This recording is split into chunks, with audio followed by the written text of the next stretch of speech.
इस YouTube channel पर आप सभी का स्वागत है। आशा है आप सभी अपने घरों में स्वस्थ एवं सकुशल होंगे। हम आज जिस टॉपिक की बात कर रहे हैं वो टॉपिक BHSC पार्ट सेकंड अर्थात BSc home science part second के आप जो स्टूडेंट्स हैं उनके लिए है। इस टॉपिक में हमने जो हमारा प्रश्न पत्र है पूर्व बाल्यावस्था देखभाल एवं शिक्षा early childhood care and education, इस प्रश्न पत्र को पिछले कई वीडियो से हम पढ़ रहे हैं। इसमें हमने ये जो early childhood care and education है ECCE इसे शॉर्ट में कहा जाता है, इसके बारे में डिटेल में हम इसके ऑब्जेक्टिव्स, ये एजुकेशन क्या होती है, इसके क्या ऑब्जेक्टिव्स हैं, क्या इम्पोर्टेंस हैं, इसके क्या प्रिंसिपल्स हैं, इनके बारे में हम डिटेल में पढ़ चुके हैं।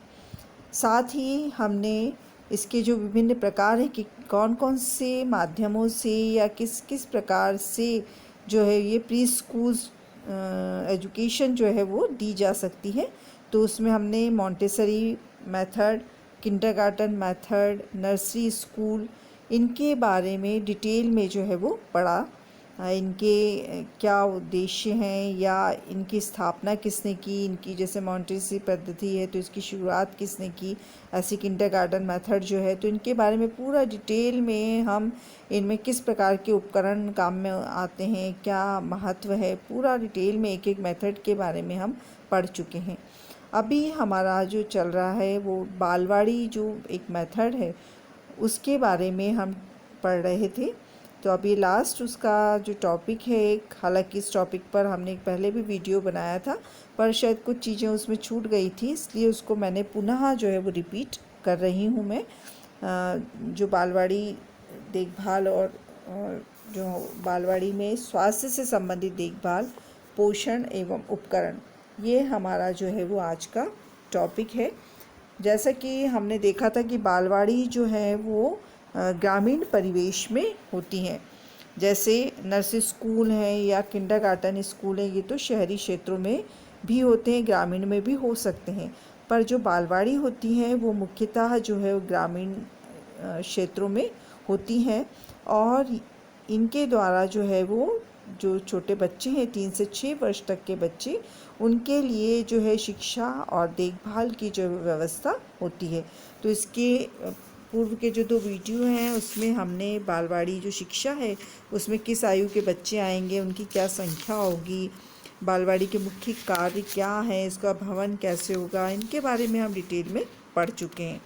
आज जो हम पढ़ रहे हैं इसमें पहला जो टॉपिक है स्वास्थ्य की देखभाल। बालवाड़ी का जो सबसे जीवंत जो कार्यक्रम है वो स्वास्थ्य की देखभाल है।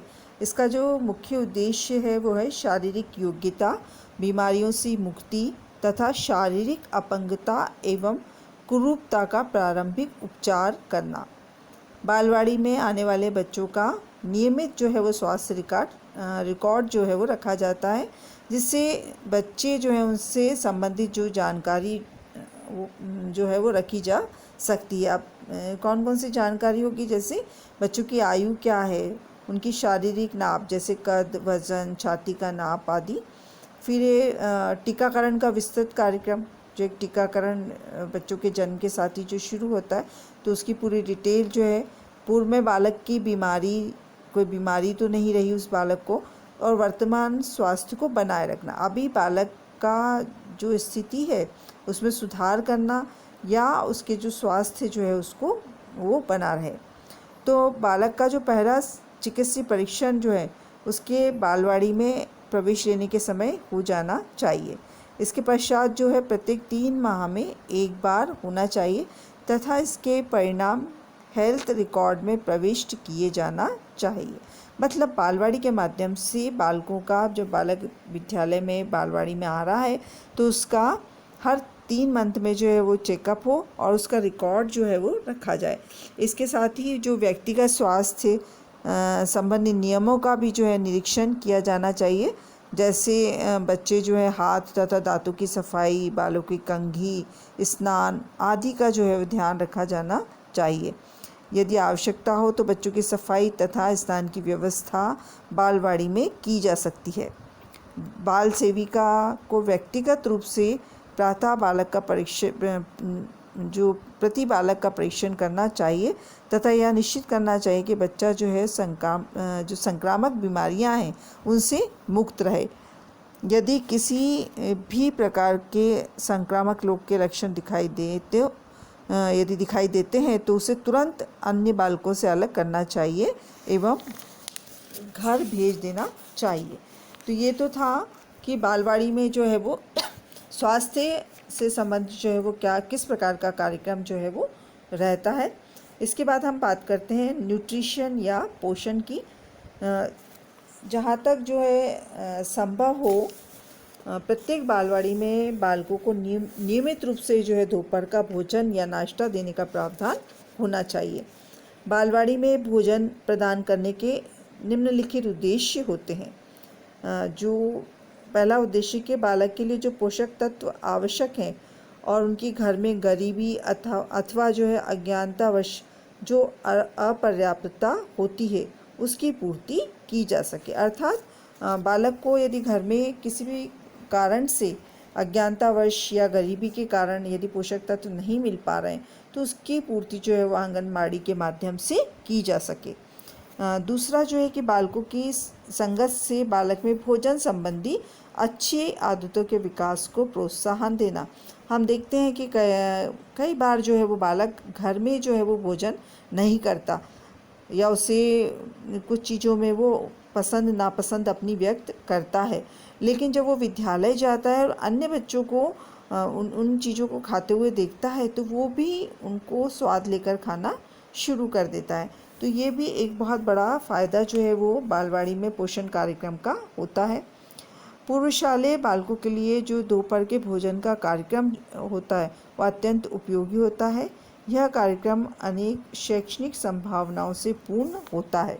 उदाहरण जो है स्वच्छता का प्रशिक्षण, सद्व्यवहार, कलात्मक व्यवस्था, पकाने में सहायता जैसे जो कार्य हैं वो इस पूर्वशालेय जो भोजन का कार्यक्रम है उसके माध्यम से होता है। अर्थात सिर्फ बालकों को भोजन कराना ही इस कार्यक्रम का उद्देश्य नहीं है, बल्कि जो है बच्चों में स्वच्छता का उनको प्रशिक्षण देना, अच्छा व्यवहार जो है वो करें भोजन जब वो कर रहे हैं, कलात्मक व्यवस्था जो है उसके प्रति उनका ध्यान आकर्षित करना, ये भी जो है वो इस पोषण कार्यक्रम के माध्यम से जो है वो बालवाड़ी में जो है वो दिए जा सकते हैं।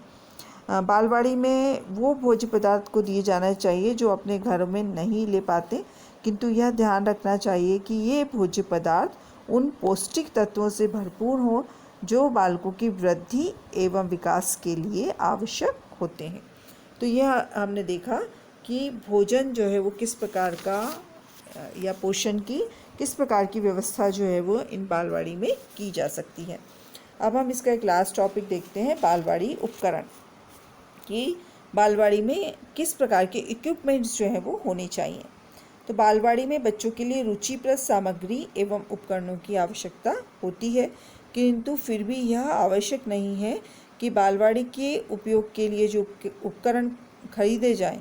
यदि बाल सेविका जो होती है कल्पनाशील एवं कुशल है तो वह बच्चों की सहायता से स्थानीय अनुपयोगी वस्तुओं अथवा पदार्थों से उपकरण एवं खेल सामग्री जो है वो बना सकती है। जैसे विभिन्न लकड़ी के टुकड़े, जो मिट्टी, इसके माध्यम से जो है वो उपयोगी सामग्री तैयार हो सकती है। बालवाड़ी में प्रयोग किए जाने वाले उपकरणों की पर्याप्त देखभाल करनी चाहिए। यह ध्यान रखना चाहिए कि सभी उपकरण मजबूती तथा दृढ़ता से रखे हों ताकि बच्चे जब उनका उपयोग करें तो उनसे गिरे नहीं तथा बच्चों को भी उनसे कोई नुकसान ना पहुँचे। सभी उपकरणों को अच्छी स्थिति में एवं उपयुक्त स्थान पर रखना चाहिए। उपकरण जो है वो स्थानीय साधनों एवं ग्रामीण कारीगर के द्वारा जो है बने हुए हों तो और ज़्यादा उचित वो रहते हैं। साथ ही ये जो उपकरण हैं इनका चुनाव करते समय कुछ चीज़ों का ध्यान रखना चाहिए। जैसे सभी उपकरणों को रखने के लिए जो है वो उचित जो है वो कंटेनर्स हों। हम मान लीजिए उपकरण तो हमने बना लिए या ले लिए, लेकिन उनको रखने की पर्याप्त व्यवस्था नहीं है, हमारे पास साधन नहीं है, तो वो फिर उनका मेंटेनेंस जो है वो नहीं हो पाएगा उन उपकरणों का। नेक्स्ट है कि उपकरणों का चुनाव बालकों के समूह के उपयोग के अनुसार ही करना चाहिए, ना कि किसी की व्यक्तिगत उपयोग तथा पसंद के अनुसार चुनना चाहिए। मतलब पूरा एक समूह जो है वो उपकरणों का प्रयोग कर सके, ऐसे उपकरण जो है वो लिए जाना चाहिए।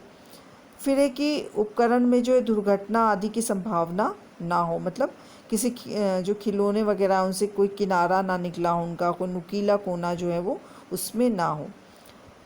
बालकों की आयु तथा कद के अनुरूप ही उपकरणों का आकार भी होना चाहिए। ऐसा नहीं कि हमने बहुत बड़ा उपकरण ले लिया, अब बच्चे जो है उसका प्रयोग कर ही नहीं पा रहे हैं, तो ये इस बात का ध्यान रखा जाए कि उनकी आयु और उनके कद के अनुसार वो उपकरण हो। फिर उपकरण के जो रंग हैं वो पक्के रंग हों, उनमें किसी प्रकार का जो है वो दूषित जो तत्व हैं उनके रंगों में ना हो। उपकरण यथासंभव ऐसे हों जो टूटे नहीं। तो ये कुछ बातें हैं जो बालवाड़ी के लिए जब उपकरण का चुनाव करेंगे या क्रय करेंगे तो इन चीज़ों को ध्यान में रखेंगे, तो उपयुक्त उपकरण जो है वो बालवाड़ी के लिए क्रय किए जा सकते हैं। अब हम देखते हैं कि इनके लिए कौन कौन से या जो उपकरण हैं उनके कौन कौन से टाइप्स हैं। तो जैसे पहला टाइप से बाहरी खेलों के लिए उपकरण। अब बाहरी खेलों से तात्पर्य क्या है, जो बच्चे ग्राउंड में खेल रहे हैं या बगीचे में खेल रहे हैं तो वहाँ के लिए उपकरण जैसे सीसॉ होगा, फिसल पट्टी, झूले हैं, उनमें बैलेंसिंग डेवलप करने के लिए, संतुलन बनाने के लिए कुछ इस तरह का जो है वो रस्सियाँ वगैरह जिससे बच्चों को जो है वो चलाया जा सके, तो ये होंगे। इनके माध्यम से बालक जो है वो मैदान में खेल सकता है। दूसरा जो है कि प्राकृतिक वातावरण की वस्तुएं। अब इसके अंतर्गत जैसे फूल, पत्तियां, पौधे, सब्जियां, फल, मिट्टी, पत्थर, रेत, पानी तथा पशु पक्षी, ये जो प्रकृति से संबंधित चीज़ें हैं, जो उपकरण हैं, वो उपकरण इसलिए कहा गया है इनको भी क्योंकि इनके माध्यम से भी बालक जो है वो बहुत सारी बातों को सीखेगा, अपनी प्रकृति को वो जानने का प्रयास करेगा। नेक्स्ट है भीतरी खेलों के उपकरण, इंडोर इक्विपमेंट्स। इसमें जो है वो बेसिक रंगों में रंगे लकड़ी के बड़े बड़े मोती हो सकते हैं, पक्के रंगों की प्लास्टिक हो सकती है रस्सी कूदने के लिए, और ईंटें हो सकती हैं, पोली ईंटें जो होती हैं, होलो ब्रिक्स जिसे हम कहते हैं, लकड़ी के छोटे मानचित्र हो सकते हैं, लकड़ी के अनेक टुकड़े जो एक दूसरे के भीतर रखे जाएं वो भी हो सकते हैं। इसी तरह से गुड़िया घर हो, सफाई के लिए छोटे ब्रश तथा झाड़ू हों, छोटे छोटे बर्तन हों, तो ये इंडोर उपकरण हैं आंतरिक खेलों के लिए जो बालक जो है वो प्रयोग में ले सकता है। इसके बाद है बगीचे के उपकरण। इसके अंतर्गत जो है वो बगीचे में काम में आने वाले जो औजार हैं वो उनको रखा जा सकता है। फिर एक कला के अनुभव के लिए उपकरण। इसमें जो है वो क्ले तथा मूर्ति बनाने की एक प्रकार की जो मिट्टी आती है वो हो सकती है। फिंगरप्रिंट्स तथा फिंगर पेंटिंग के लिए बोर्ड, रंगीन पाउडर तथा रंगीन चॉक, रफ पेपर, रंगीन पेपर, जो है वो रंगोली के कलर्स वगैरह, ये सब होंगे। इसके अलावा कैंची, गोंद, रंगीन पेपर, जिनके माध्यम से बालक जो है वो कलात्मक चीज़ों का निर्माण कर सकता है। इसके बाद लास्ट है सांस्कृतिक गतिविधियाँ जैसे संगीत, नृत्य के लिए उपकरण। अब ये जो है ये भी इसमें हो सकता है, जैसे घुंघरू है, छोटे ड्रम होंगे, स्थानीय संगीत के जो यंत्र हैं वो हो सकते हैं, कठपुतली के खेल के लिए सामग्री हो सकती है। तो ये ऐसे उपकरण हैं जो सांस्कृतिक गतिविधियों में काम में लिए जा सकते हैं। जो ये तो देखें हमने बालक के खेल के उपकरण जो है वो कौन कौन से हो सकते हैं। अब खेल के उपकरण बनाने के लिए जो है वो अनेक जो अनुपयोगी पदार्थों का उपयोग जो है वो किया जा सकता है। इनसे बच्चों में भी सृजनशीलता का गुण जो है उत्पन्न किया जा सकता है एवं उनकी कल्पनाशीलता की अभिव्यक्ति की जा सकती है। ये अनुपयोगी पदार्थ खाली माचिस की डिबिया, सिगरेट के जो कोई भी अन्य खाली डिब्बे जो हैं, पुरानी पत्रिकाओं की तस्वीर, कैलेंडर, धागे की खाली रील, कपड़े के छोटे टुकड़े आदि के माध्यम से ये उपकरणों का निर्माण किया जा सकता है। तो इस प्रकार स्टूडेंट्स हमने देखा कि बालवाड़ी जो है वो उसके में स्वास्थ्य, पोषण और उपकरण जो है वो कौन कौन से उपकरण जो है वो इन बालवाड़ियों में हो सकते हैं या होना चाहिए। इसके साथ ही हमारा ये जो बालवाड़ी वाला जो टॉपिक है ये समाप्त होता है। अब अगले वीडियो में हम नया टॉपिक जो है वो स्टार्ट करेंगे। धन्यवाद।